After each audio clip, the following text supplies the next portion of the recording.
Picture this. You're designing an automated system and you need to make something move. The actuator you choose right now will determine whether your project succeeds brilliantly or becomes a maintenance nightmare. This single decision affects your budget, energy consumption, precision requirements, and operational efficiency for years to come.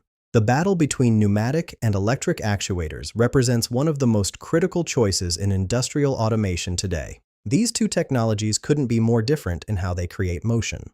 Pneumatic actuators harness compressed air power using pressure to drive pistons through cylinders. Electric actuators take a direct approach, converting electrical energy into mechanical motion through motors and transmission systems. Here's what really matters. Pneumatic systems deliver massive force output and lightning-fast speeds, making them perfect for heavy-duty applications where brute strength wins.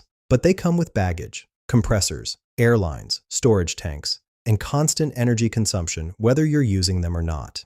Electric actuators flip the script entirely. They offer precise control down to fractions of a millimeter, whisper-quiet operation, and only consume energy when actually moving. The trade-off? Lower force output and slower speeds compared to their pneumatic cousins.